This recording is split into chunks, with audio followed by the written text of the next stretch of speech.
Is every day a chore to you? When was the last time you woke up and were actually excited for the day ahead? Are you having constant feelings of depression? Do you want to feel important to people but you're getting nowhere? Then you're in the right place, because I'm going to give you a step-by-step guide on how you can change your life around in just one day, which will take you from your current situation to one where you make endless money through your entrepreneurial endeavour, attract beautiful women into your life, help people every single day, become the best version of yourself, and live a meaningful life. And what you need to do is to gain momentum by overcoming something difficult, whether self-inflicted or not. Let me explain. I will give you my story to give a base layer of context and understanding. On the 17th of December, I was let go from my job due to not selling well enough.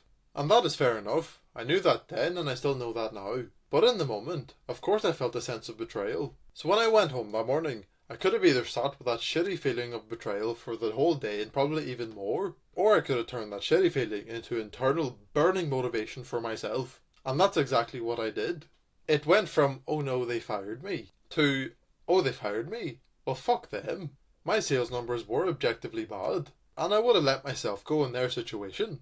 But that's not important. Still fuck them. Because I could have said to myself that I need to be fair and objective, which would have led me to feel like I have nothing to prove. But I twisted and turned it to make it feel like I do have something to prove. Because you need to understand this. You give power to whatever you believe. So does it make sense to believe in things that don't serve you? Of course not. So instead of thinking that I was fairly let go and I should shut up, I twisted it, making me feel like I shouldn't have been let go, which then gives me something to prove. I did twist it myself, and now I have an internal motivating force to achieve things that I want that came from something that I completely fabricated. And it is very important that I did that, and here's why. Because it gives me an even bigger obstacle to overcome, as overcoming getting fired will be something little like getting another job. But I turned it into needing to prove myself to them, that I am so much better than what they thought of me. So it now means that I need to do something monumental to overcome that. And my plan is to pull up to the place in a Bentley Continental or any other expensive car, and buy the most expensive things in there. So for me, that was the big difficult obstacle that I had to overcome. And you can call me petty, but you would do that too. If you get broken up with and the girl breaks your heart, you will not sit and think that, oh, she was probably right to break up with me, I was so bad to her, blah blah blah. You will become the absolute best version of yourself to prove to her that she made a mistake.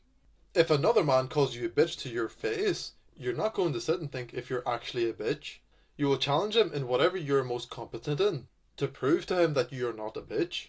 Or build a lot of muscle, get rich and become the best version of yourself. So it then becomes objectively clear who is the better man. And you do that to prove yourself. All you do is twist reality just a little bit to make it more of a challenge for you to overcome, therefore creating more internal motivation for you to use to overcome that.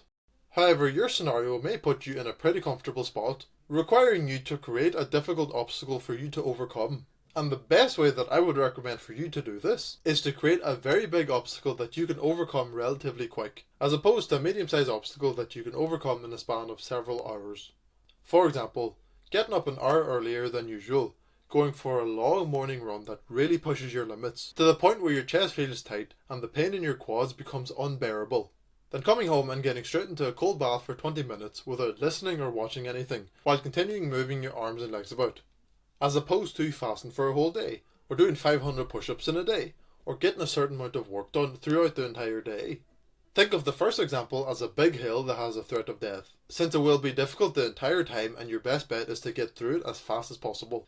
And the second example will be a mountain, with general rough terrain, since it will be somewhat difficult, but more mundane and just long. So the point is to overcome an obstacle to gain momentum from it. And now you know how to overcome and or create an obstacle. And the second thing is to gain momentum from it. And you do that by realizing the situation that you're in and how much you got out of it. So me, for example, I got let go from my job, then went on to have the most productive 3 days that I have ever had. So if I can do that after overcoming such a big obstacle, then how far can I push myself and how much can I actually achieve if I have the perfect conditions set out for me to work? Although overcoming a difficult obstacle gives you more drive to work, theoretically, you should get more done when you're in the perfect conditions, because nothing should hold you back and you should have no excuses. And what you would do is twist reality once again. If I was able to write 4 scripts in one day, after getting let go from my job and having to deal with those negative emotions, what is stopping me from writing 8 scripts in one day with the perfect conditions? And if you were able to do X after your difficult obstacle, what is stopping you from achieving 5 times more in the perfect conditions? So without a doubt, go apply everything already mentioned. But do understand and be wary of how all of your momentum can go away if you start doing the wrong things. And the thing that can go wrong is that you may become arrogant and think that you don't need to do all the tiny things that make up your routine. This has happened to me at least twice from what I can understand, and I've only recently came back to where I was at before I lost my momentum. I thought I had no reason to keep journaling or meditating, because I know how to stay grounded, know what my goals are and how to achieve them. But what do you know, I would find myself losing patience and getting distracted.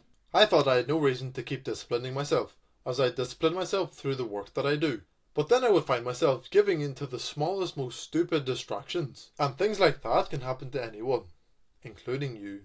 So in conclusion, find an obstacle, overcome it, and gain momentum from doing so. And after having done so, do not stop doing the little things that made you strong enough to overcome the obstacle in the first place. With that, alongside giving enough time and attention, anything can become a reality.